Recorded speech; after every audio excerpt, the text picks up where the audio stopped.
Ya,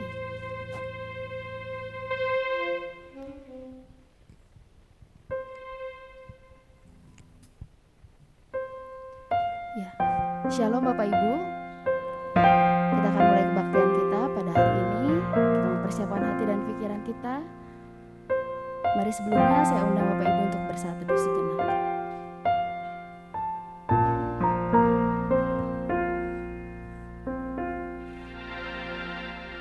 Bapak, terima kasih untuk kebaikan-Mu Tuhan pada pagi hari ini.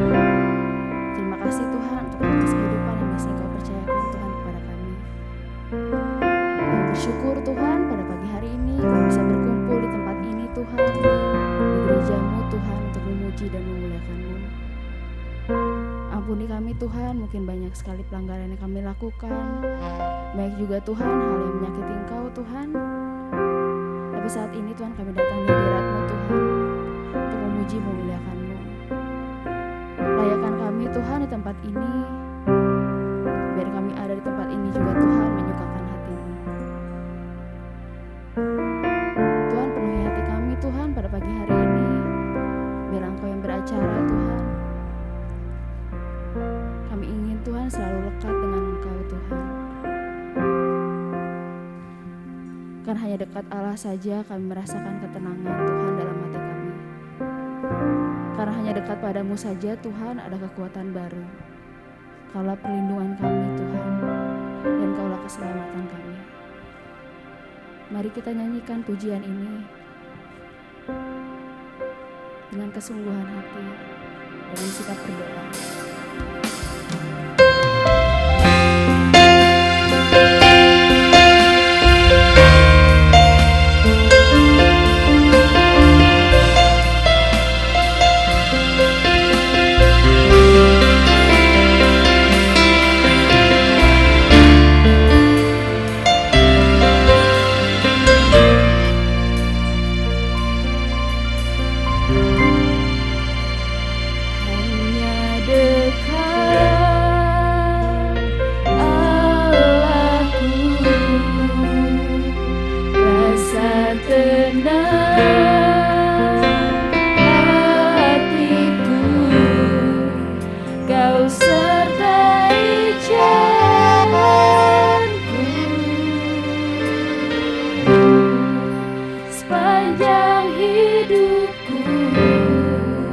Dekat padamu saja Tuhan, rasa tenang hati kami. Hanya dekat padamu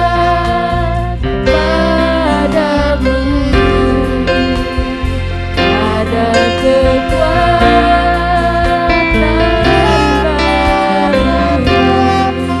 baru. Kaulah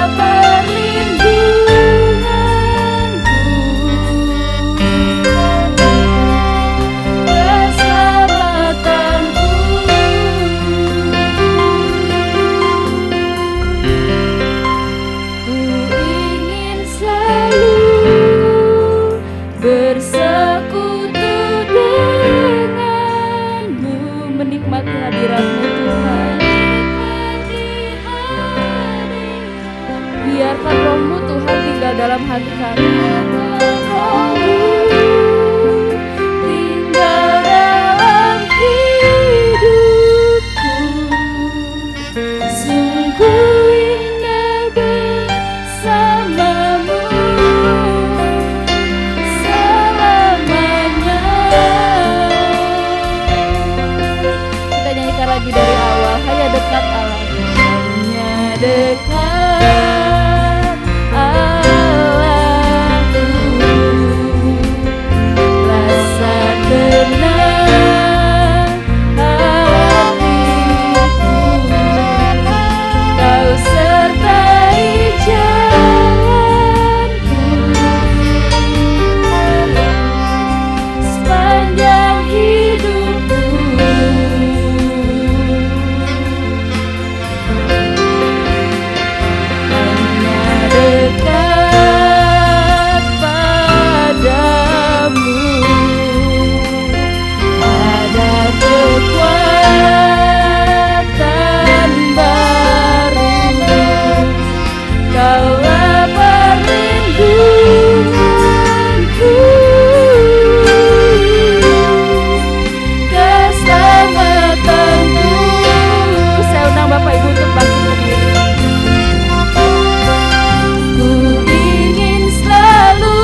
Tuhan tinggal dalam hati kami.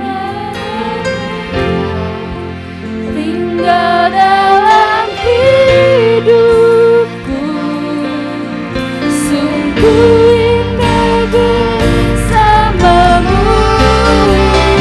Ingin selalu saya undang bersekutu denganmu, menikmati hadiratmu, lihat tanda-Mu tinggal dalam hidupku, sungguh indah bersamamu, sungguh indah bersamamu, sungguh indah bersamamu selamanya.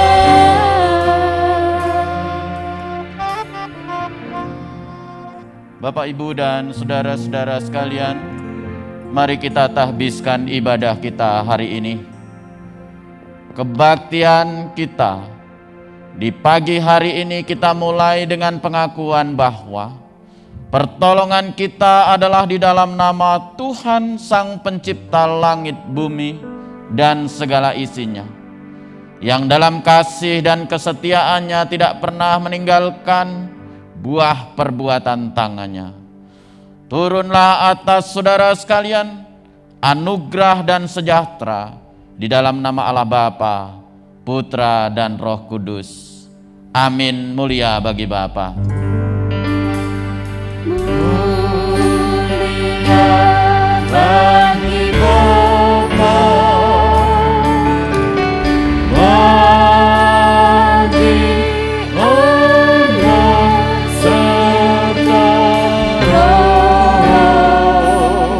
Kudus, dari permulaannya sekarang dan akan jadi selama-lamanya.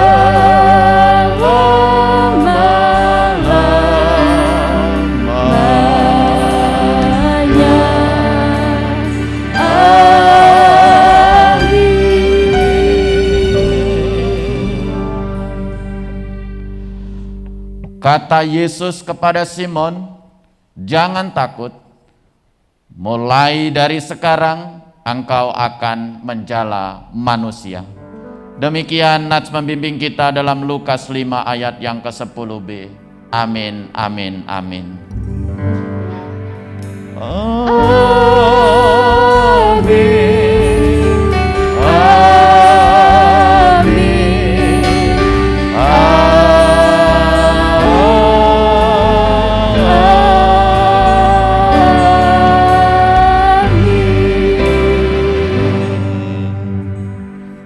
Dipersilahkan duduk, saya kembalikan.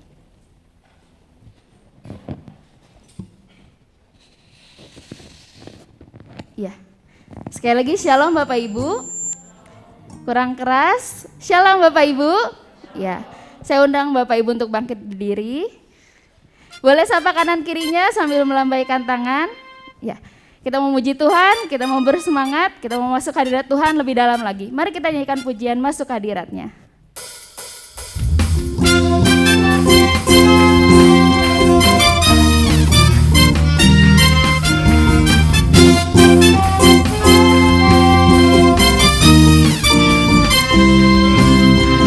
Masuk hadiratnya dengan hati bersyukur, masuk gerbangnya dengan pujian, bermazmurlah bagi Dia, nyanyikan nyanyian baru, bersuka cita sekarang menyembah Dia. Masuk hadiratnya dengan hati bersyukur, masuk gerbangnya dengan pujian,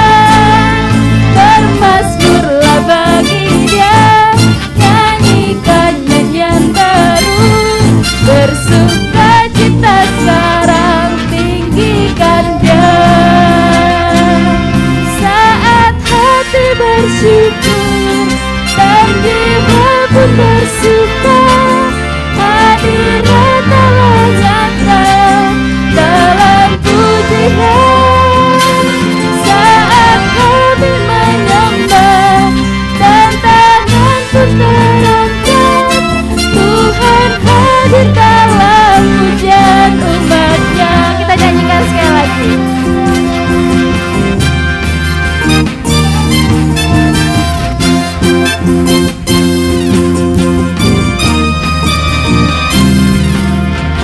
Masuk ke hadiratnya dengan hati bersyukur, masuk gerbangnya dengan pujian. Bermazmurlah bagi Dia, nyanyikan nyanyian baru, bersuka cita sekarang menyembah Dia. Masuk ke hadiratnya dengan hati bersyukur, masuk gerbangnya dengan pujian. Bermazmurlah bagi Dia, nyanyikan nyanyian baru, bersuka cita sekarang tinggikan Dia. Saat hati bersyukur dan jiwa pun bersuka, hadirat Allah nyata dalam pujian saat kami menyembah dan tangan pun terangkat. Tuhan hadir dalam pujian umatnya. Saat hati bersyukur dan jiwa pun bersuka, hadirat Allah nyata dalam pujian saat kami menyembah dan tangan pun terangkat. Tuhan hadir dalam pujian umatnya. Tuhan hadir dalam pujian umatnya. Tuhan hadir dalam pujian umatnya. Beri kemuliaan untuk Tuhan.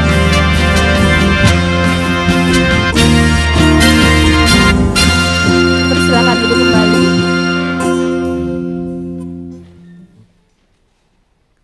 Kita akan menaikkan doa syafaat kita pada pagi hari ini.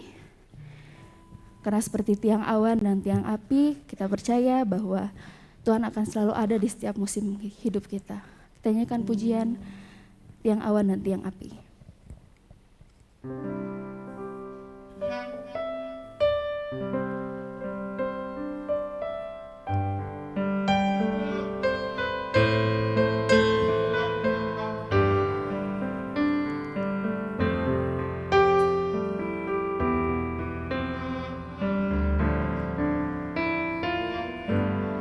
Ku tak perlu khawatir terhadap apapun. Tangan-Mu yang penuh kasih menopangku tanpa henti. Ku tak perlu takut untuk melangkah maju. Hadirat-Mu yang berkuasa menjagaku senantiasa, seperti tiang awan yang meneduhkan dari terik siang. Hatiku selalu tenang di dalam tangan-Mu Tuhan, seperti tiang api yang menerangi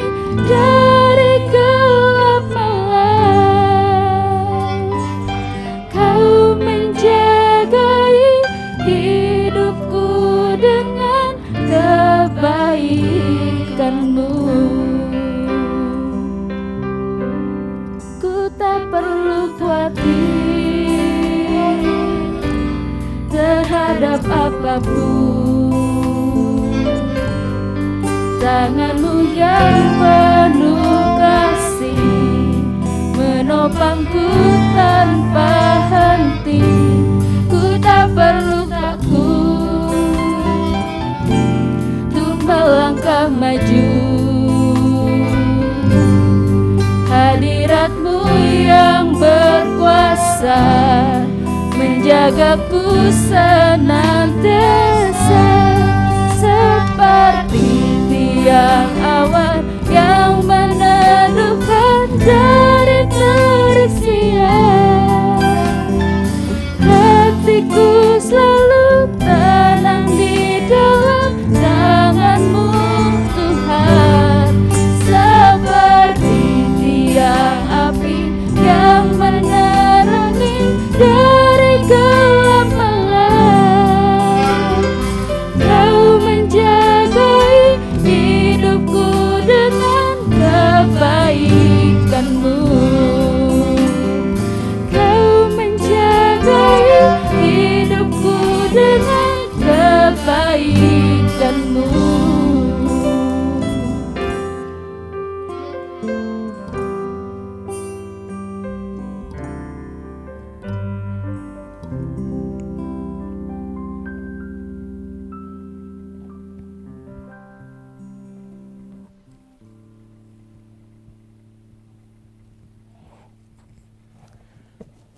Mari Bapak Ibu kita satukan hati kita.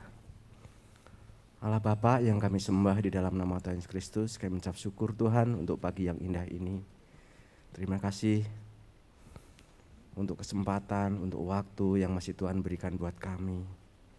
Kami boleh bersama-sama ada di rumah-Mu untuk merayakan hari kemenangan kami selama 1 minggu yang sudah boleh kami lalui bersama Engkau. Terima kasih.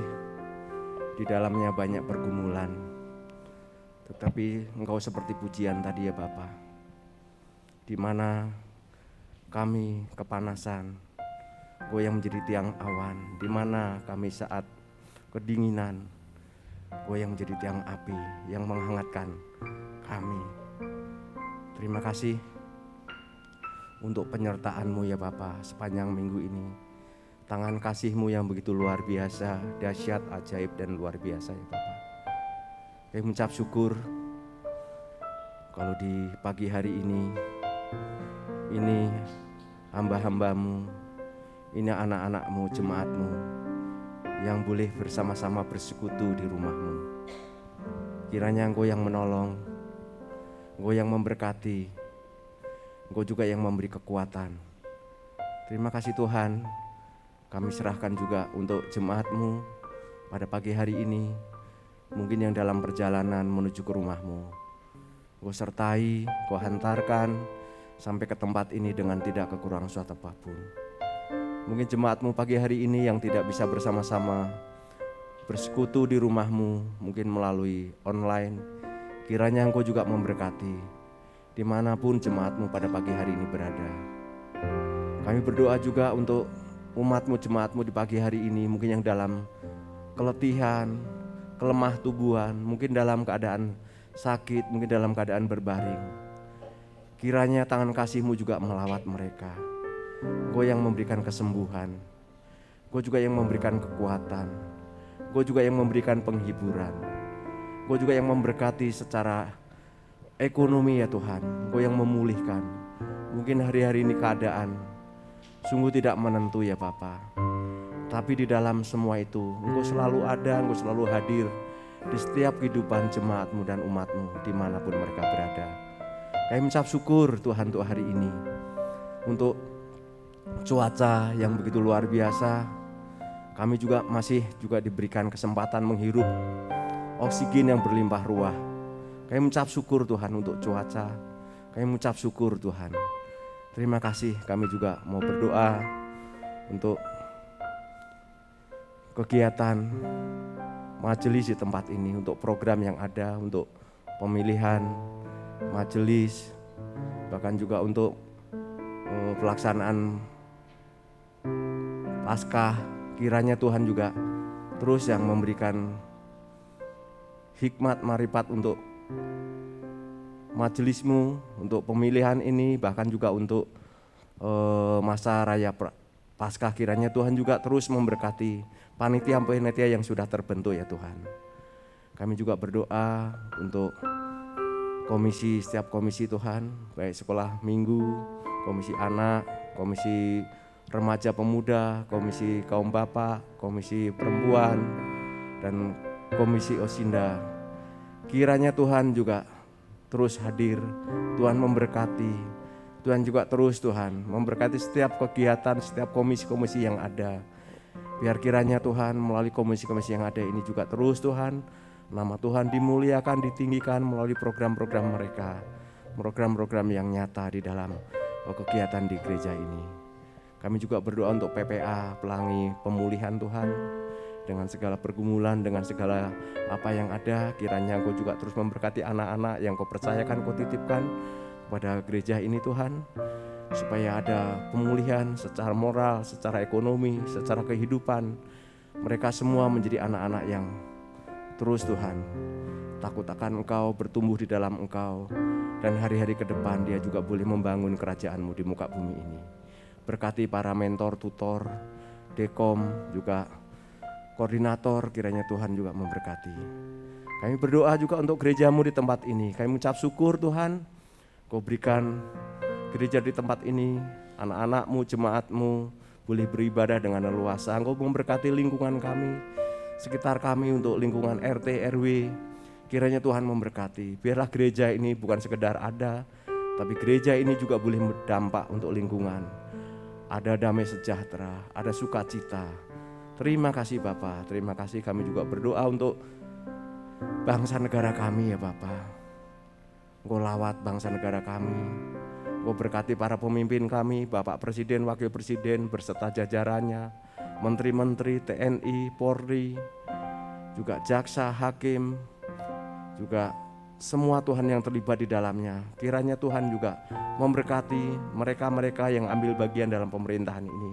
Engkau juga memberi urapan secara khusus Tuhan, supaya setiap tindakan, setiap keputusan yang diambil semuanya untuk mendatangkan kebaikan. Bahkan pemerintahan ini menjadi pemerintahan yang solid, pemerintahan ini juga menjadi pemerintahan yang diberkati, karena pemerintahannya ada juga milik-Mu. Itu adalah perwakilan dan perpanjangan tangan-Mu. Terima kasih, tutup bungkus bangsa negara kami dari Sabang sampai Merauke dengan kuasa darah Bapa yang Maha Kudus. Kalau ada orang-orang yang ingin mencabik-cabik, memecah belah persatuan yang ada, kebinekaan yang ada, kiranya Tuhan yang mengampuni, karena apa yang mereka perbuat mereka tidak tahu. Tapi biarlah bangsa ini tetap bersatu, bangsa ini utuh, dan bangsa ini boleh terus Tuhan memuji memuliakan Engkau lewat setiap suku-suku bangsa yang ada di negeri ini. Terima kasih Bapa. Kami berdoa juga Tuhan untuk kedamaian dunia. Engkau tahu apa yang terjadi saat ini Tuhan di Ukraina. Banyak rakyat, banyak anak-anak, banyak penduduk yang tidak berdosa begitu binasa Tuhan karena keserakahan seseorang. Kau ampuni para pemimpin dunia yang mungkin dia tidak mengerti apa yang mereka perbuat. Biarlah kiranya kasih-Mu, damai-Mu membalut para pemimpin dunia ini, supaya dia juga boleh terus Tuhan ambil bagian menegakkan kedamaian ini. Kasih Kristus ada di para hati para pemimpin dunia ini Tuhan. Persatukan ya Tuhan. Terima kasih Bapa. Terima kasih, kami juga berdoa untuk ibadah pada pagi hari ini. Kami serahkan Tuhan ibadah pagi ini, bahkan Kau yang memberkati kami melalui firman yang akan disampaikan oleh hamba-Mu Pak Edi Sulopo. Kau urapi, bahkan Kau sumbutkan pribadinya di belakang salib-Mu. Biar setiap perkataan, pemikiran yang keluar dari bibir lidahnya itu berasal daripada Engkau. Berkati kami semua Tuhan, kami serahkan Tuhan ibadah ini, awal, pertengahan hingga akhirnya, hanya di dalam nama Tuhan Yesus Kristus. Kami sudah berdoa dan mengucap syukur. Haleluya, amin.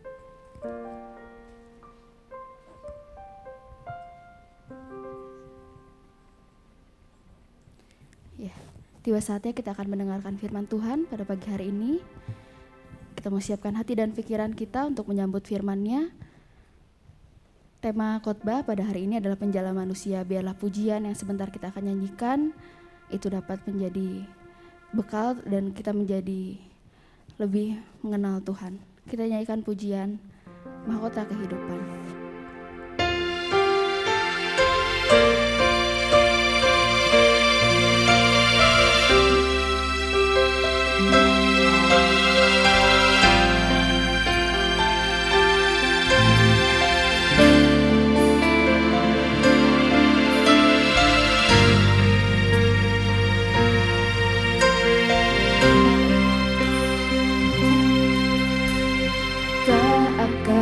Pernah ku sesali mengiring Yesus sepanjang hidupku, lewati lembah air mata, ku saksikan kemuliaan-Mu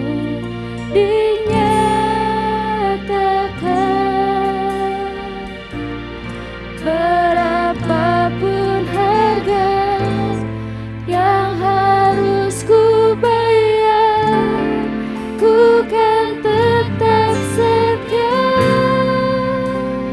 melayani, mengasihi-Mu, mengiring-Mu seumur hidupku. Janji-Mu kan tetap ku pegang teguh sampai ku dapat mahkota kehidupan.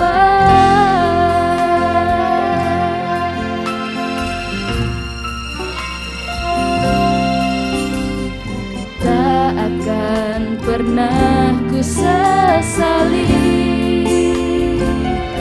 mengiring Yesus sepanjang hidupku, lewati lembah air mata,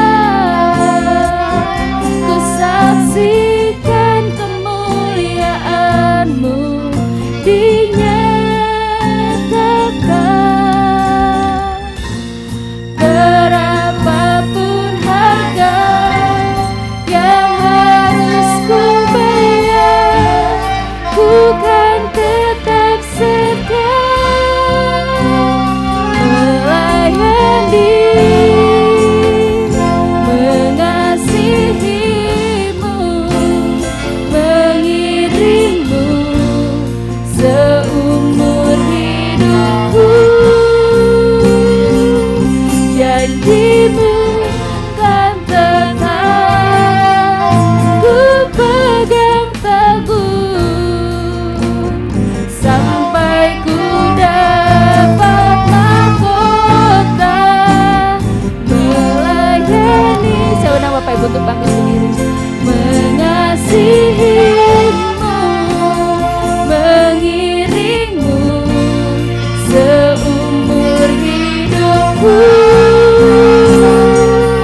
Janji-Mu kan tetap ku pegang teguh sampai ku dapat mahkota melayani, mengasihi-Mu, mengiring-Mu seumur hidupku. Saya undang Bapak. Janji-Mu kan tetap ku pegang teguh sampai ku dapat mahkota kehidupan. Janji-Mu kan tetap ku pegang teguh sampai ku dapat mahkota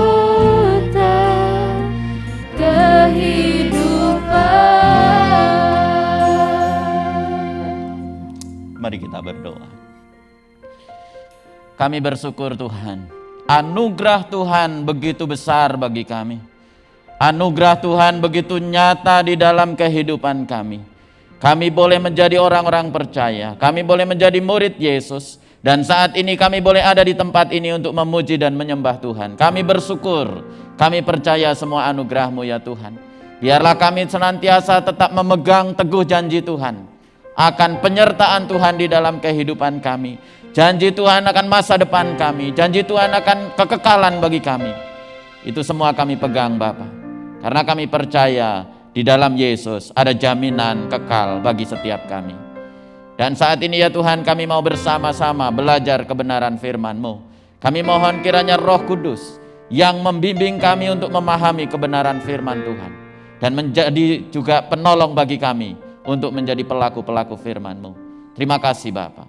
Kami serahkan pemberitaan firman ini di dalam nama Tuhan Yesus Kristus. Amin. Silakan duduk Bapak Ibu. Ya, salam. Saya izin membuka masker ya.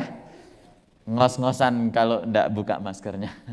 Bapak Ibu, Saudara, saya mengucapkan puji dan syukur oleh karena anugerah Tuhan bisa kembali bertemu dengan Bapak Ibu di tempat ini. Meskipun masih masa pandemik yang sudah mulai berkurang ini, puji Tuhan. Dan saya ditemani oleh istri dan juga anak saya. Ya, puji Tuhan, anak kami bersama-sama. Ya, yang satu tidak bisa ikut karena sedang praktek PKL hari ini. Bapak, Ibu, dan saudara-saudara, saya juga menyampaikan salam dari GKMI Damai Sejahtera Jakarta. Mereka menyampaikan salam buat kita sekalian yang ada di tempat ini. Dan saya berharap, kami berharap nanti pada Paskah Komisi Perempuan PGMB 1 supaya ibu-ibu dari sini boleh ikut ambil bagian. Kami tunggu di sana, atau yang mau ikut online ya silakan, karena memang diadakan baik secara online maupun onsite. Bapak, Ibu, dan saudara-saudara, pada kesempatan hari ini tema kita adalah penjala manusia. Dan mari kita membuka firman Tuhan dari Markus pasal 1 ayat yang ke-17, tapi saya akan membacanya dari ayat yang ke-16 sampai dengan ayat yang ke-20. Markus pasal 1 ayat yang ke-16 sampai dengan yang ke-20. Kalau sudah ketemu Bapak Ibu Saudara, mari kita perhatikan ayat ini. Saya akan membacakannya buat kita sekalian. Yesus memanggil murid-murid yang pertama. Ketika Yesus sedang berjalan menyusur Danau Galilea, ia melihat Simon dan Andreas, saudara Simon. Mereka sedang menebarkan jala di danau, sebab mereka penjala ikan. Yesus berkata kepada mereka, "Mari, ikutlah aku, dan kamu akan kujadikan penjala manusia." Lalu mereka pun segera meninggalkan jalannya dan mengikuti dia. Dan setelah Yesus meneruskan perjalanannya sedikit lagi, dilihatnya Yakobus anak Zebedeus dan Yohanes saudaranya sedang membereskan jala di dalam perahu. Yesus segera memanggil mereka, dan mereka meninggalkan ayahnya Zebedeus di dalam perahu bersama orang-orang upahannya, lalu mengikut dia. Bapak, Ibu, dan saudara-saudara sekalian, ini adalah kisah pemanggilan murid-murid yang pertama. Murid-murid Tuhan Yesus yang pertama. Dan ini terjadi, dilakukan oleh Tuhan Yesus setelah Tuhan Yesus melakukan puasa 40 hari, 40 malam. Dan peristiwa itu juga terjadi, disebutkan di ayat di atasnya itu, yaitu ayat 14 dan 15, bahwa pada waktu itu Yohanes Pembaptis, ya, yang sudah mendahului Yesus ya, untuk mempersiapkan jalan bagi Tuhan, itu ditangkap oleh Herodes Oleh karena apa? Yohanes Pembaptis ini menegur kejahatan Herodes. Pada waktu itu Herodes mengambil Herodias. Herodias itu adalah istri saudaranya Herodes yang bernama Filipus. Kemudian diambil menjadi istrinya Herodes. Dan itu adalah sesuatu yang tidak baik. Maka kemudian ditegur oleh Yohanes Pembaptis. Dan setelah ditegur oleh Yohanes Pembaptis, rupanya mereka tidak suka. Baik Herodes maupun Herodias tidak suka. Dan dengan banyak kejahatan-kejahatan yang lain. Lalu kemudian Yohanes Pembaptis ditangkap dan dimasukkan ke penjara. Dan nanti pada waktu yang berikutnya saudara-saudara, Yohanes Pembaptis kemudian juga dipenggal kepalanya. Dan saudara-saudara pada waktu itu peristiwa penangkapan Yohanes sudah berlangsung, maka Tuhan Yesus muncul. Dan disampaikan di ayat yang ke-15. Dia berkata bahwa waktunya telah genap, kerajaan Allah sudah dekat.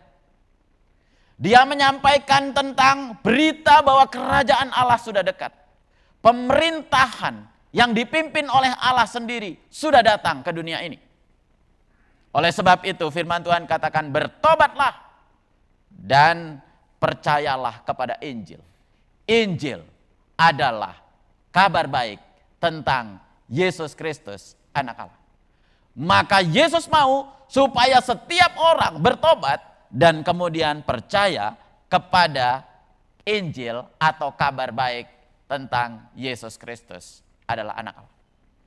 Dalam perjalanannya Bapak Ibu Saudara memang Yesus pergi ke berbagai tempat untuk mengajar. Untuk menyampaikan kabar baik, untuk menyampaikan berita tentang keselamatan. Dan dia terus pergi ke berbagai tempat. Dan kalau kita baca dalam ayat yang paralel di dalam Lukas pasal 5 dan juga Lukas pasal 4. Tuhan Yesus pergi ke berbagai tempat untuk memberitakan Injil. Dan pada waktu itu ketika berada di pantai, dia juga memberitakan Injil dan dia naik ke atas perahu untuk mengajar mereka. Setelah itu saudara-saudara, dia panggil Simon Petrus. Dan dia berkata, bertolaklah ke tempat yang dalam, terbarkanlah jalamu. Lalu kemudian Simon Petrus berkata begini, sudah semalaman Tuhan, aku menjala ikan dan tidak mendapatkan apa-apa. Tetapi karena Engkau yang menyuruh, memerintahkan, maka aku akan menjalankannya. Bagi seorang Petrus nelayan yang punya pengalaman, dia sudah tahu kapan waktunya dia dapat ikan dan kapan waktunya tidak. Dia sudah tahu bahwa hari ini tidak mungkin lagi untuk bisa dapat ikan. Semalaman sudah berupaya dan tidak mendapatkannya. Tapi dia berkata, ketika Yesus bicara dan Tuhan Yesus yang menyuruh, dia menjalankan. Dan betul saudara-saudara, ketika dia lakukan itu, dia tebarkan jala. Dan jala itu penuh dengan ikan. Dan jala itu sampai akan koyak. Lalu kemudian dia panggil semua teman-teman. Dia kumpulkan mereka untuk membantu. Dan ternyata saudara dimasukkan ke perahu-perahu mereka penuh 2 perahu. Dan sampai hampir tenggelam. Lalu kemudian Tuhan dan Petrus bersujud kepada Tuhan Yesus. Tapi kemudian Tuhan Yesus bilang begini, jangan takut karena engkau akan menjadi penjala manusia. Saudara-saudara, Petrus mendapatkan satu panggilan dari Tuhan. Dan ini luar biasa. Maka saudara kalau kita lihat dari perikop ini, seseorang bisa menjadi penjala manusia kalau dia dipanggil dan diutus oleh Tuhan. Dipanggil dan diutus oleh Tuhan. Apa panggilannya? Firman Tuhan katakan di ayat yang ke-17. Mari ikutlah aku, kata Tuhan Yesus. Petrus dipanggil untuk mengikut Tuhan. Petrus dipanggil untuk mengikut Tuhan sebagai muridnya. Petrus dipanggil untuk mengikut Tuhan menjadi orang percaya. Petrus dipanggil dan kemudian diutus. Apa pengutusannya? Engkau akan menjadi penjala manusia. Menjadi penjala manusia, saudara-saudara, di dalam terjemahan lain, dalam bahasa Indonesia sehari-hari dipakai kata begini, saudara-saudara.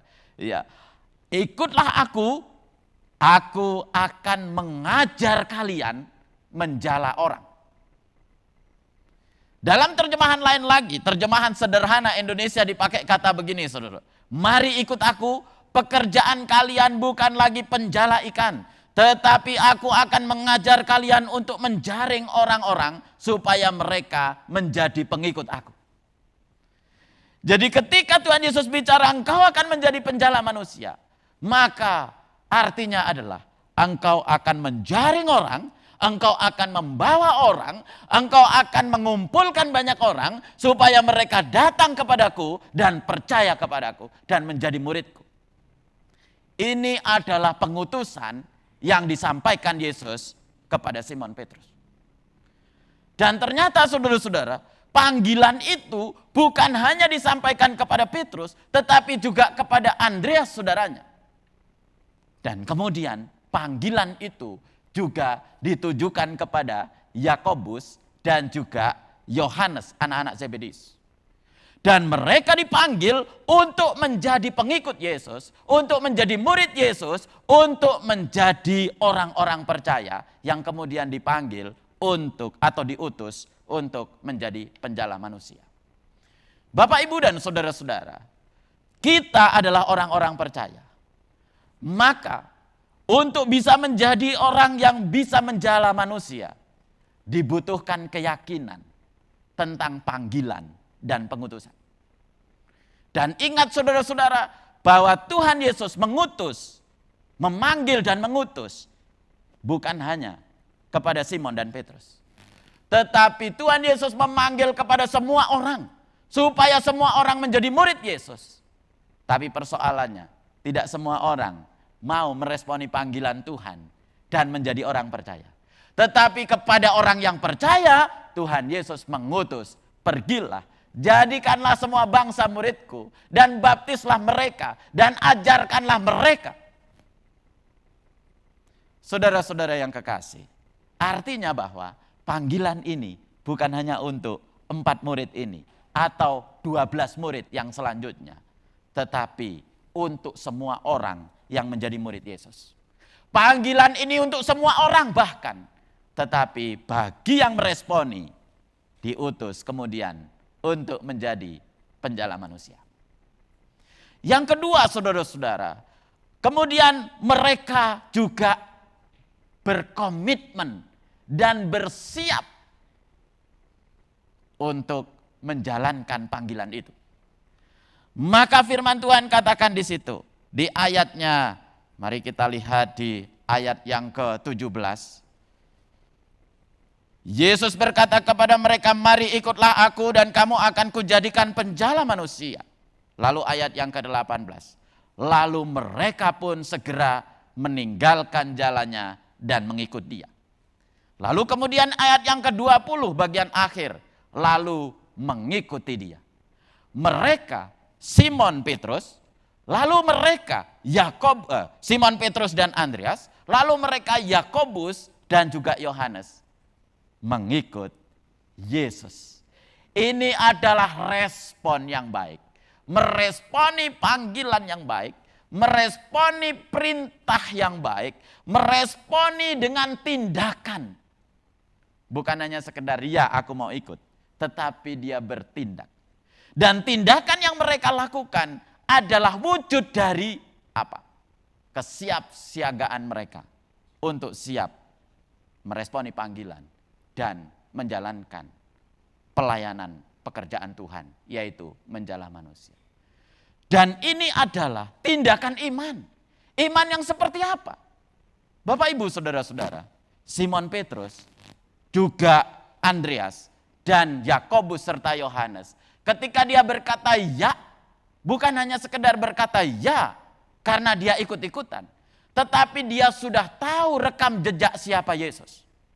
Karena kalau kita baca di dalam Lukas pasal 4, saudara-saudara, di sana Tuhan Yesus memberitakan Injil ke berbagai tempat dan semua orang takjub terhadap pemberitaan dan pengajarannya. Semua heran dengan pemberitaannya. Wah, luar biasa. Dan akhirnya dengan keheranannya itu justru Yesus diusir dari Nazaret. ditolak dari Nazaret, tempat dia dibesarkan. Tapi Yesus nggak putus asa. Dia terus mengajar ke berbagai tempat dan semua orang semakin takjub mendengar pengajarannya. Lalu kemudian dia juga mengajar di rumah-rumah ibadah orang Yahudi. Pada waktu itu, yaitu sinagogi. Di sana dia mengajar tentang kabar keselamatan. Namun saudara-saudara, Yesus bukan hanya mengajar. Dia juga menyatakan mukjizat. Dia menyembuhkan banyak orang sakit. Dia menyembuhkan orang-orang yang kerasukan. Bahkan ketika ada orang yang kerasukan setan dan kemudian bertemu dengan Yesus, dia berkata, "Apa urusanmu dengan aku, hai yang kudus, anak Allah?" Iblis tahu bahwa itu adalah Yesus dari Allah dan dia adalah anak Allah. Iblis tahu. Lalu kemudian saudara, dia juga menyembuhkan banyak orang lagi dan juga melepaskan orang dari segala macam penyakit dan juga kerasukan setan. Sampai kemudian saudara-saudara, kabar tentang Yesus itu tersebar kemana-mana, ke berbagai tempat. Lalu kemudian mari coba kita lihat Lukas pasal yang keempat, saudara-saudara.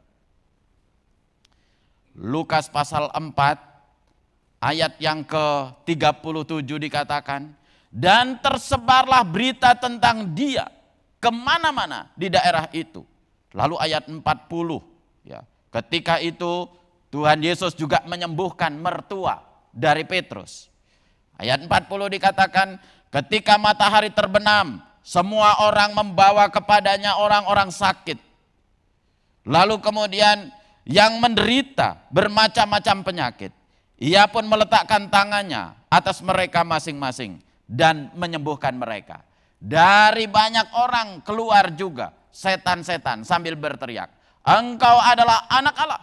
Lalu ia dengan keras melarang mereka dan tidak memperbolehkan mereka berbicara karena mereka tahu bahwa ia adalah Mesias. Jadi semua orang sudah tahu bahwa ini Mesias.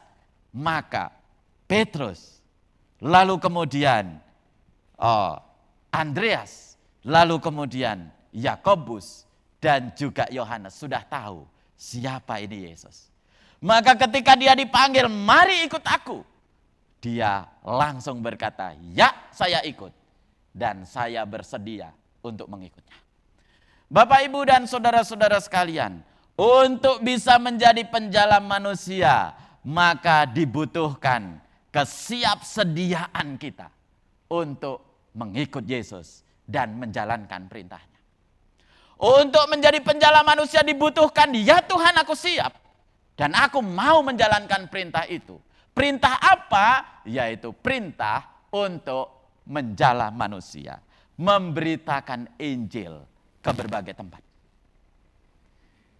Dan ini saudara-saudara bukan hanya tugas para pendeta, bukan hanya tugas para penginjil, bukan hanya tugas para gembala, tetapi tugas semua murid Yesus yang percaya kepada Yesus. Dia dipanggil untuk diutus menjala manusia. Dan berikutnya saudara-saudara, mari kita lihat bahwa mereka itu memiliki prioritas hidup, yaitu mengutamakan Yesus dari apapun. Apa buktinya? Mari kita lihat kembali saudara-saudara di Markus tadi, pasalnya yang pertama tadi. Ayatnya yang ke-20 dikatakan, Yesus segera memanggil mereka dan mereka meninggalkan ayahnya Zebedeus di dalam perahu bersama orang-orang upahannya lalu mengikut dia. Luar biasa, perhatikan saudara-saudara. Simon Petrus dan Andreas ketika dia panggil, dia tinggalkan jalannya, dia tinggalkan pekerjaannya, dia ikut Yesus. Kemudian Yakobus dan Yohanes ketika dia dipanggil, dia tinggalkan ayahnya, dia tinggalkan juga pekerjaannya, dia tinggalkan orang-orang upahannya, dan dia ikut Yesus. Ini adalah prioritas. Lalu kemudian kalau kita lihat jejaknya, saudara-saudara, Petrus dan Andreas bukan orang yang gak punya kerjaan. Bukan orang nganggur. Mereka pekerja keras. Mereka orang-orang yang bekerja sebagai nelayan. Dan ini menjadi pekerjaan yang tetap bagi mereka. Lalu kemudian Yakobus dan Yohanes, mereka punya keluarga juga. Mereka punya rumah. Mereka juga usahanya berhasil. Bahkan punya anak buah. Mereka punya orang tua. Lalu kemudian Petrus juga punya keluarga, punya istri. Karena dia juga punya mertua. Tapi dia tinggalkan dan kemudian mengikut Yesus. Ini prioritas hidup. Memilih yang terpenting dari yang penting, memilih yang terutama dari yang utama. Mengasihi Yesus menjadi hal yang utama.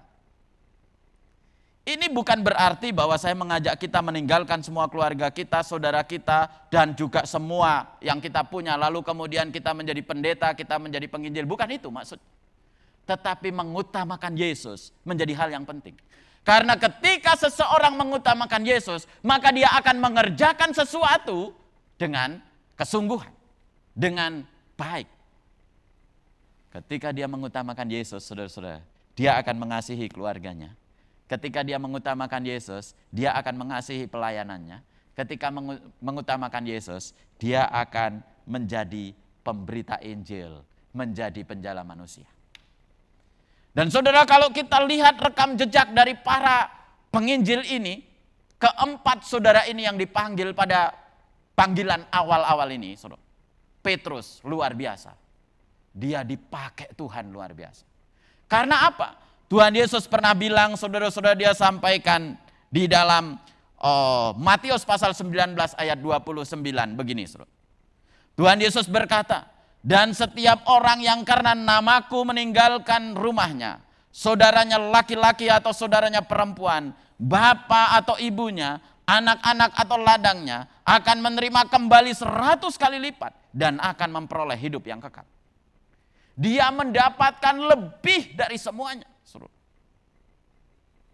Apa yang dia dapatkan? Dia menjadi pemimpin gereja yang hebat. Petrus menjadi rasul murid Yesus yang hebat. Dia melayani, dia berkhotbah, ribuan orang bertobat. 3.000, 5.000 orang bertobat. Dia menyembuhkan banyak orang sakit. Dia berjalan, orang kena bayangannya aja bisa sembuh, bangkit. Kalau kita, saudara-saudara, kita jalan, ya, jangankan bayangan kita menyembuhkan orang. Kita berdoa buat orang sakit bukan sembuh, tambah mati. Ya kan? Walaupun itu juga kehendak Tuhan. Tapi Petrus sudah dipakai Tuhan luar biasa. Dan pada akhir hidupnya, dia menjadi martir. Di mana menurut tradisi, saudara, dia disalibkan. Kepalanya di bawah, kaki di atas. Meskipun dia juga sempat menyangkal Yesus. Ketika Yesus ditangkap, dia menyangkal Yesus. Ketika Yesus ditangkap untuk disalibkan, dia sangkal Yesus. Aku tidak mengenal dia. Aku bukan pengikutnya. Tapi ketika Yesus bangkit, saudara-saudara, panggilan Petrus dipulihkan. Ditemui lagi di tempat di mana Petrus kembali bekerja. Jadi ketika Yesus sudah ditangkap, disalibkan, lalu kemudian Petrus sudah kembali dalam pekerjaannya. Lalu Tuhan Yesus menemui dia. Dan Tuhan Yesus berkata begini, Petrus, apakah engkau mengasihi aku lebih dari mereka ini? Tuhan Yesus menegaskan, Petrus, apakah engkau mengasihi aku lebih dari mereka mengasihi aku? Apakah engkau mengasihi aku lebih dari semua yang kau miliki itu? Apakah engkau mengasihi aku menjadi sebuah prioritas? Memang saudara-saudara, dalam jawaban Petrus berat menjawabnya, aku mengasihi engkau Tuhan. Tetapi Tuhan memulihkan panggilannya dan berkata, gembalakanlah domba-dombaku. Jadi saudara-saudara, Petrus meskipun dia sudah menyangkal Yesus, tapi dipulihkan panggilannya dan kemudian dia menjadi penginjil yang luar biasa dipakai Tuhan. Andreas, saudara-saudara, dia juga menjadi murid Yesus yang luar biasa. Dialah yang memperkenalkan Petrus untuk bertemu dengan Yesus. Dia juga yang memperkenalkan anak kecil ketika Tuhan Yesus berhadapan dengan 5.000 orang dan mereka membutuhkan makan, maka Andreas juga yang memperkenalkan anak kecil yang punya 5 roti dan 2 ikan. Dan Andreas yang memperkenalkannya. Lalu kemudian ketika ada orang-orang Yunani yang ingin bertemu dengan Yesus, Andreas yang mempertemukan orang-orang Yunani ini kepada Yesus untuk menjadi orang yang percaya kepada Yesus. Dan Andreas menjadi orang yang terkenal juga, menjadi penginjil-penginjil besar.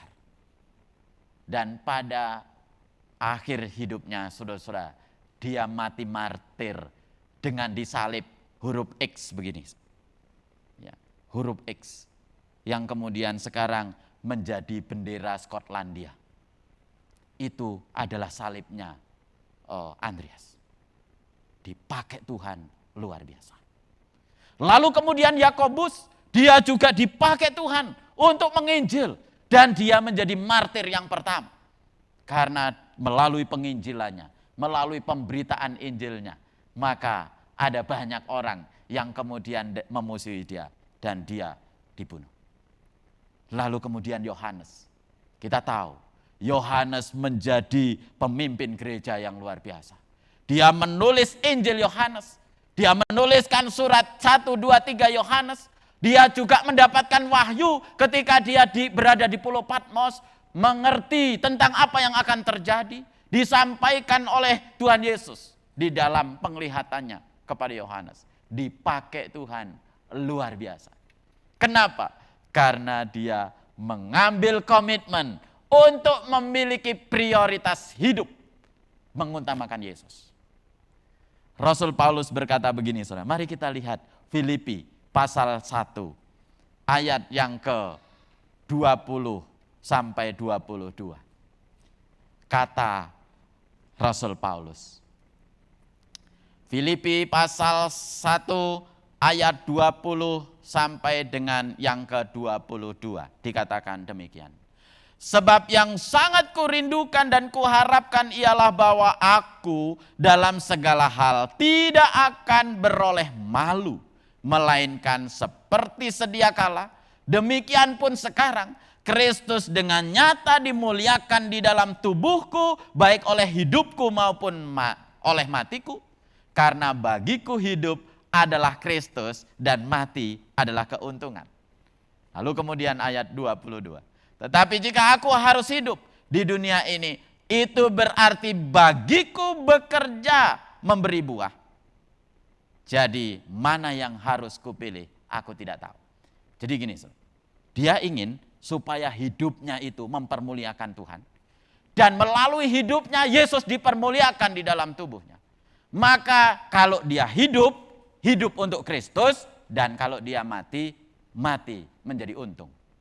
Lalu kemudian dia berkata berikutnya, kalau aku hidup maka aku harus memberi buah, kata Paulus. Sehingga ketika kalau nanti aku diperhadapkan untuk apakah aku harus segera mati atau aku harus tetap hidup, dia bingung untuk memilihnya.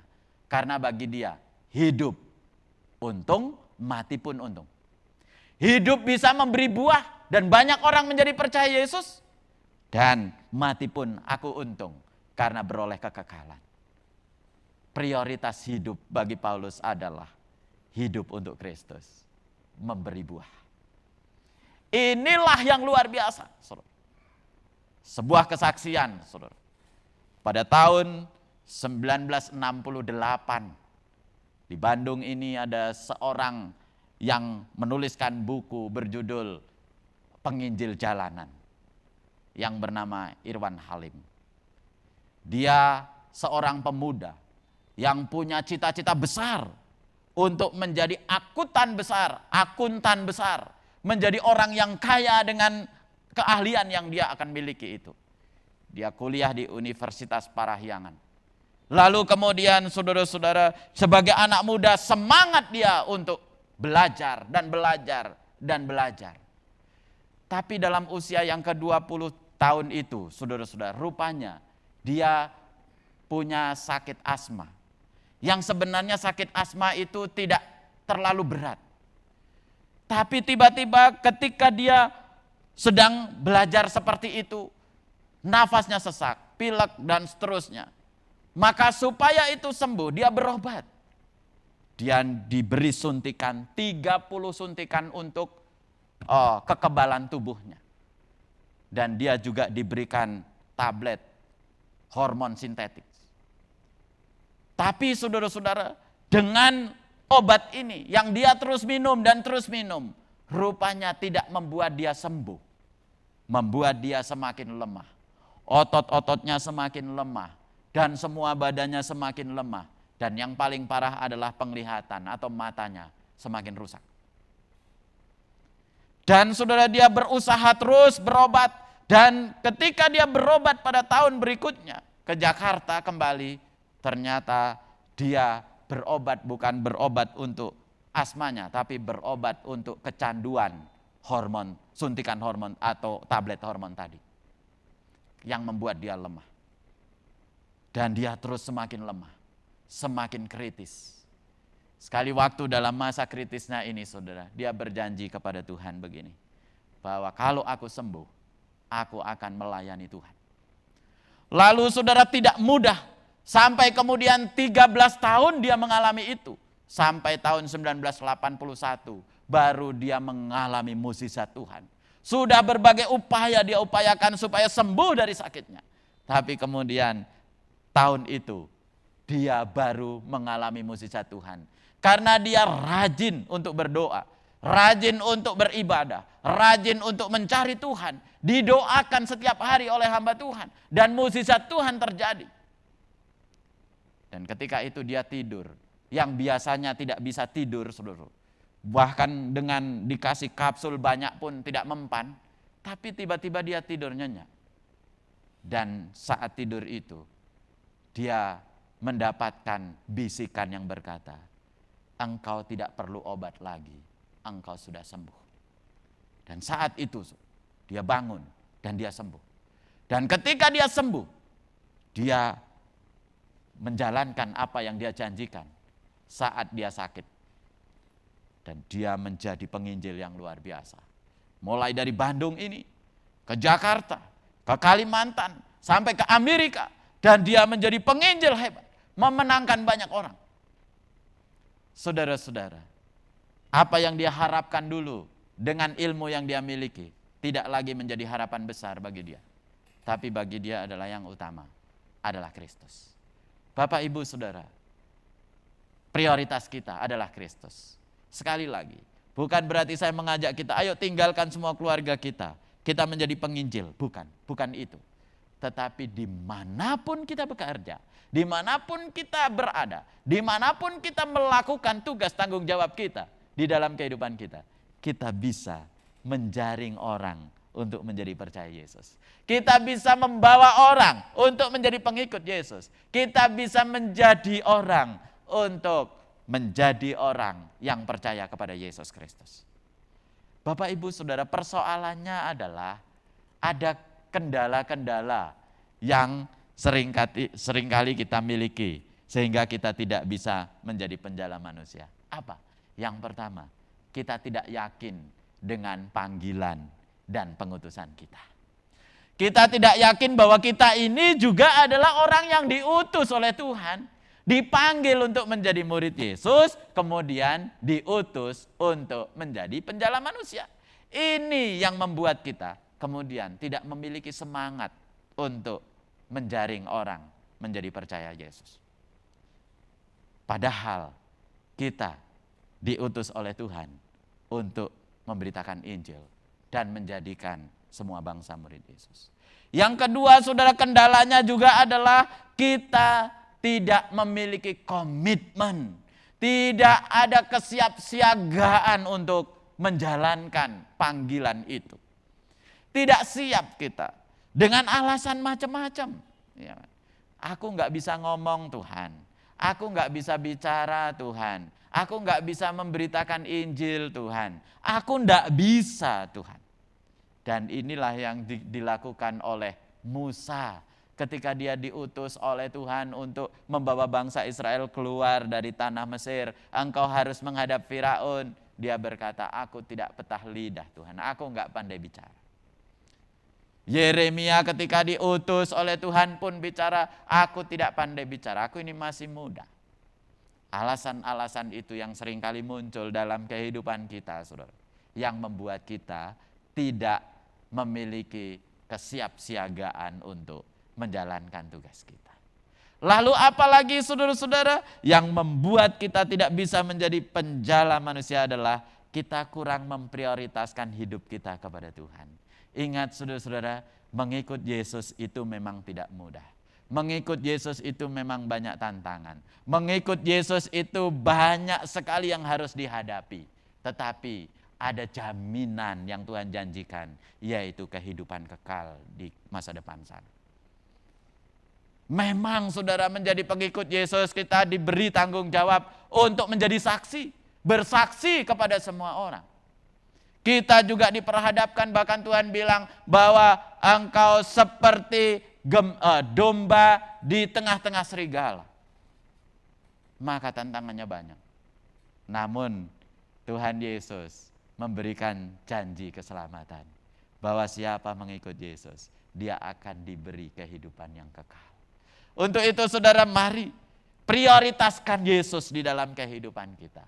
Prioritaskan. Dan kalau kita memprioritaskan Yesus, maka tentu kita akan membangun kedekatan dengan Yesus.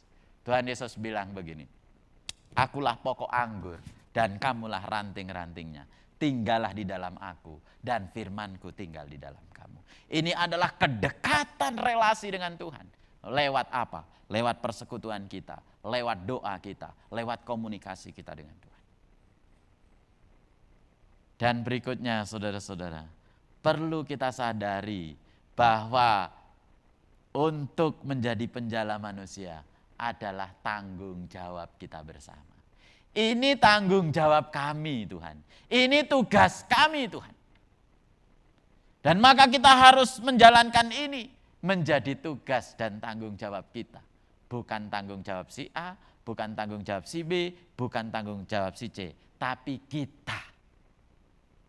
Bagaimana caranya kita bisa memberitakan Injil atau bagaimana caranya kita bisa menjadi penjala manusia?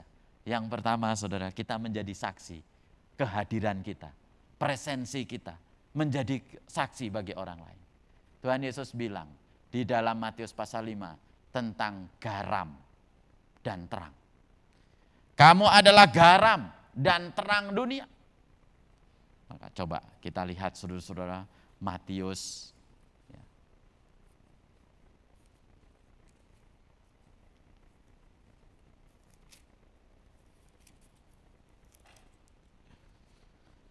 Matius di pasal 5, ya saya akan bacakan ayat 13 sampai 16 dikatakan begini. Kamu adalah garam dunia. Jika garam itu menjadi tawar, dengan apakah ia diasinkan? Tidak ada lagi gunanya selain dibuang dan diinjak orang. Kamu adalah terang dunia. Kota yang terletak di atas gunung tidak mungkin tersembunyi. Lagi pula orang tidak menyalakan pelita lalu meletakkannya di bawah gantang, melainkan di atas kaki dian sehingga menerangi semua orang di dalam rumah itu. Ayat 16. Demikianlah hendaknya terangmu bercahaya di depan orang, supaya mereka melihat perbuatanmu yang baik dan memuliakan Bapamu yang di sorga. Melalui perbuatan baik kita, kehadiran kita memberkati orang lain. Tapi untuk menjadi penjala manusia tidak cukup hanya kehadiran saudara-saudara. Tapi kita memproklamasikan, memberitakan Injil. Maka Tuhan Yesus bilang di dalam Markus pasal yang ke-16, pergilah, beritakanlah Injil kepada segala makhluk. Tuhan mau supaya kita juga memberitakan Injil, tidak hanya sekedar hadir, berlaku baik, karena semua orang, banyak orang gak mengenal Yesus juga berlaku baik. Tidak mengenal Yesus pun mereka punya sikap yang baik, bahkan bisa lebih baik dari kita. Tapi tidak cukup kehadiran, kita harus memberitakan kabar baik itu, yaitu Injil tentang Yesus Kristus. Dan yang ketiga saudara, melalui persuasi, mengajak orang, meyakinkan orang tentang Yesus Kristus. Kehadiran kita, terus kemudian apa yang kita beritakan, dan kemudian mengajak orang untuk menjadi percaya Yesus. Itulah cara menjala manusia. Itulah menjadi penjala manusia. Bapak, Ibu, dan saudara-saudara, saya harap, kita berharap supaya mari apa yang menjadi panggilan kita untuk mengikut Yesus dan kemudian menjadi penjala manusia bisa terwujud dalam kehidupan kita. Dan dibangkitkan kembali semangat kita pada saat ini supaya kita betul-betul menjalankan tugas tanggung jawab kita untuk menjadi penjala manusia. Biarlah firman Tuhan ini boleh menjadi berkat. Mari kita tundukkan kepala saudara-saudara. Kita renungkan firman Tuhan. Sudahkah kita meyakini akan panggilan kita dan pengutusan kita? Bahwa kita adalah orang-orang yang dipanggil untuk menjadi murid Yesus dan diutus untuk menjadikan orang lain menjadi murid Yesus. Sudahkah kita memiliki komitmen, memiliki kesiapsiagaan untuk menjalankan tugas itu, tanggung jawab itu di tengah-tengah kehidupan kita? Dan sudahkah kita memiliki prioritas hidup, yaitu mengutamakan Yesus lebih dari apapun? Dan kalau sudah, saya percaya saudara-saudara, bahwa apa yang kita kerjakan bisa membawa orang untuk menjadi orang yang percaya kepada Yesus. Mari kita berdoa. Bapa Surgawi, kami bersyukur kalau hari ini kami diingatkan kembali tentang tugas dan tanggung jawab kami sebagai orang percaya. Engkau memanggil kami untuk menjadi murid-Mu Tuhan. Tetapi juga Engkau memanggil kami untuk mengutus supaya kami bisa membawa orang datang kepada Yesus. Untuk itu kami mohon Tuhan, kiranya Engkau menolong kami, memampukan kami untuk menjalankan tugas ini. Sehingga melalui kami ada orang-orang yang datang kepada Yesus. Melalui kami ada orang-orang yang percaya kepada Yesus. Melalui cara hidup kami, melalui perkataan kami, dan juga meyakinkan orang-orang menjadi percaya kepada Yesus. Mulai dari lingkup kecil keluarga kami masing-masing, kemudian berkembang di dalam lingkup yang lebih besar di tengah lingkungan kami, dan juga di tengah masyarakat yang lebih luas. Terima kasih Bapa. Hamba terbatas menyampaikan firman-Mu, tapi kami mohon kiranya Roh Kudus yang memeteraikan firman itu di dalam kehidupan kami masing-masing. Dalam nama Tuhan Yesus kami berdoa. Amin. Saya serahkan kembali.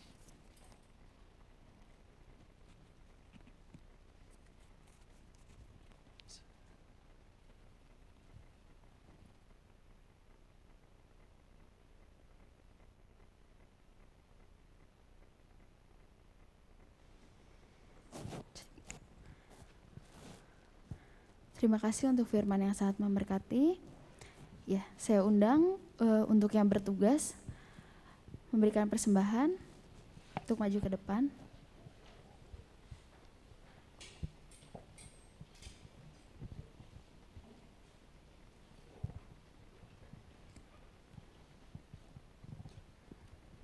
Ya, sebelumnya mari kita berdoa.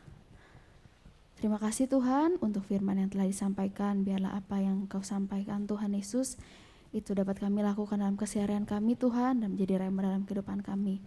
Biarlah apa juga Tuhan yang sudah disampaikan Tuhan dapat kami lakukan dalam keseharian kami ya Tuhan. Sementara kami juga akan memberikan yang terbaik Tuhan untuk Engkau, persembahan kami.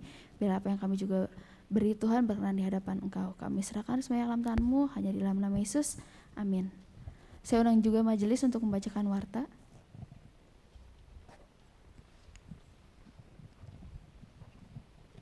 Shalom, jemaat yang dikasihi Tuhan. Ya, pada hari ini kita sudah dilayani oleh hambanya sebagai rangka tukar pelayanan PGMW 1. Hari ini kita dilayani oleh Bapak Pendeta Edi Sulopo dari GKMI Damai Sejahtera, Jakarta. Terima kasih untuk pelayanan Bapak, juga boleh didampingi oleh ibu dan anak. Tuhan terus memberkati pelayanan dan keluarga. Ya, juga hari ini pertama-tama juga kami gembala majelis jemaat menyambut kita semua yang boleh hadir beribadah di tempat ini. Ya.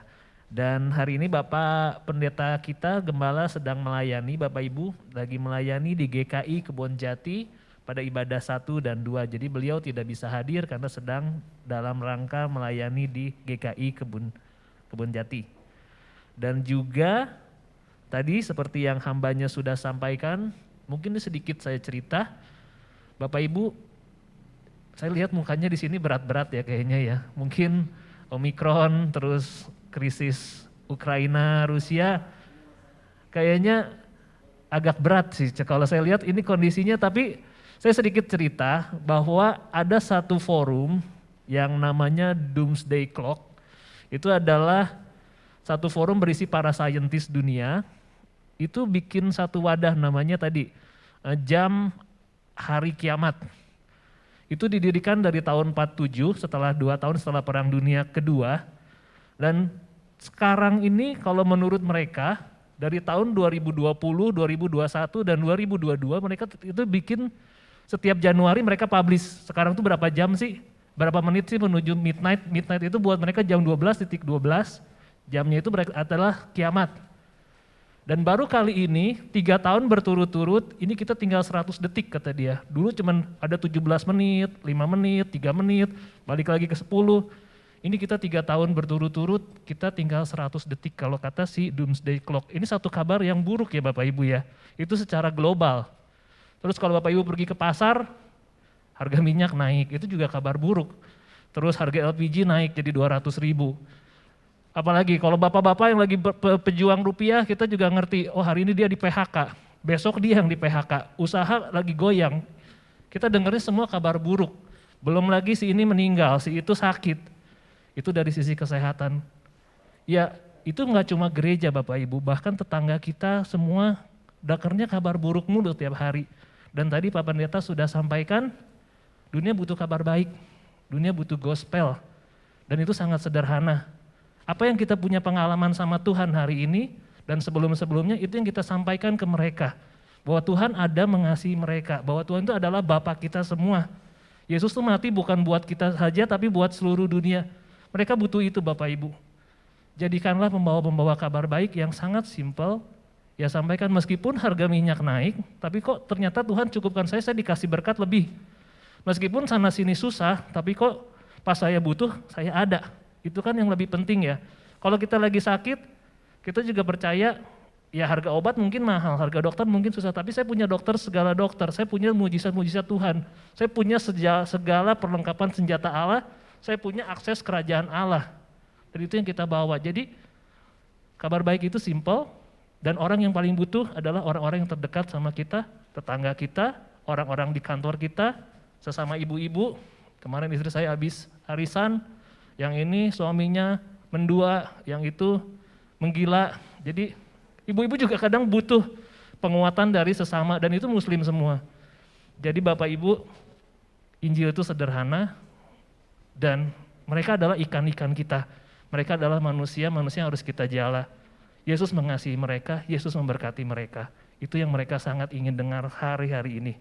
Ya Bapak Ibu, dan juga ada info bahwa penyerahan anak akan dilaksanakan pada hari Minggu, tanggal 3 April, jadi di bulan depan, minggu pertama.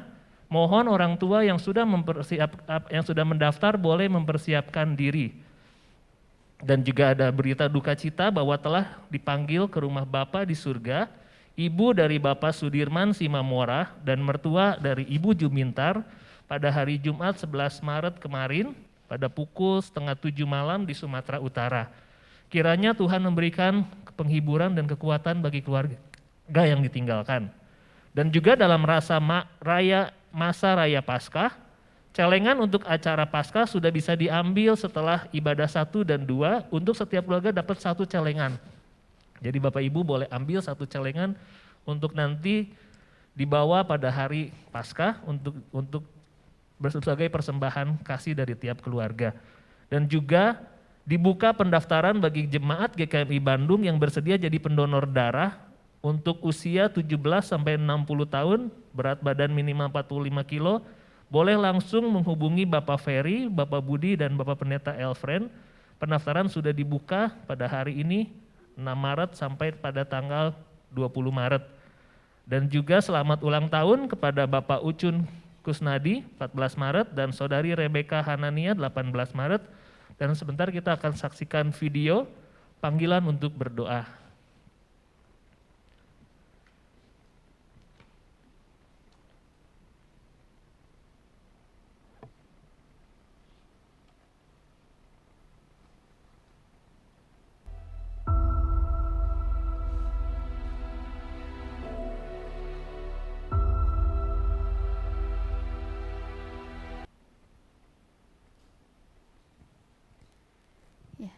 Kita sudah di penghujung ibadah kita pada pagi hari ini. Saya undang Bapak Pendeta untuk menutup kita dalam doa, ditutup dengan pujian segala kemuliaan.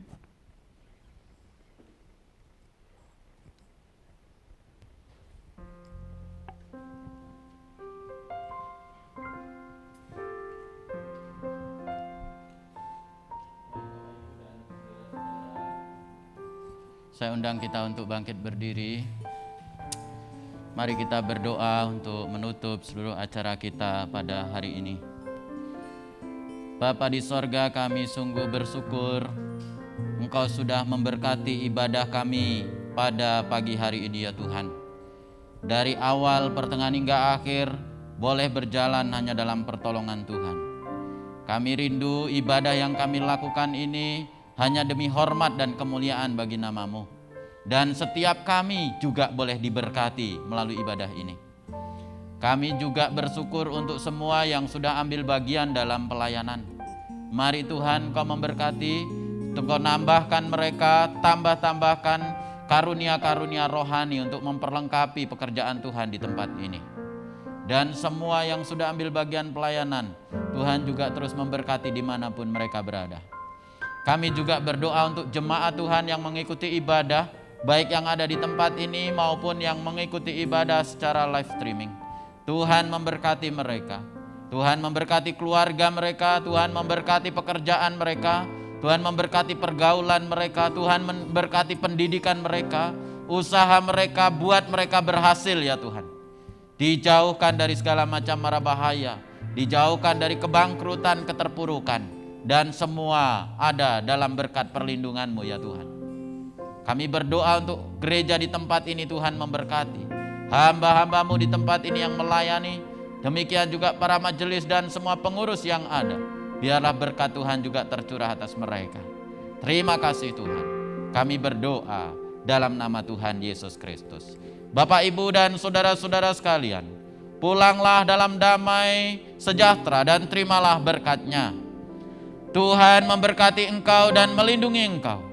Tuhan menyinari engkau dengan wajah-Nya dan memberi engkau kasih karunia. Tuhan menghadapkan wajah-Nya kepadamu dan memberi engkau damai sejahtera. Amin. Segala kemuliaan hanya bagi Tuhan. Segala hormat pujian hanya bagi Tuhan. Kuasa dan kemuliaan hanyalah bagi Tuhan. Segala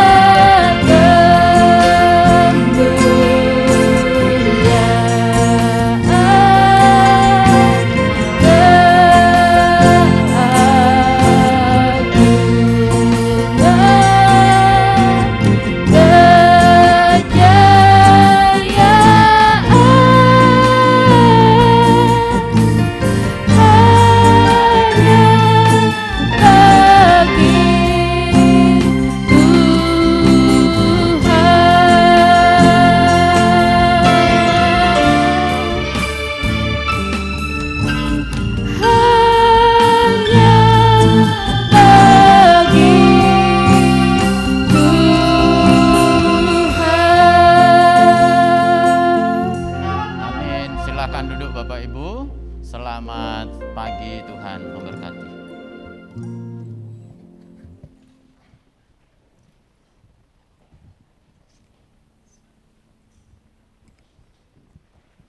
Ibadah selesai, Tuhan Yesus memberkati.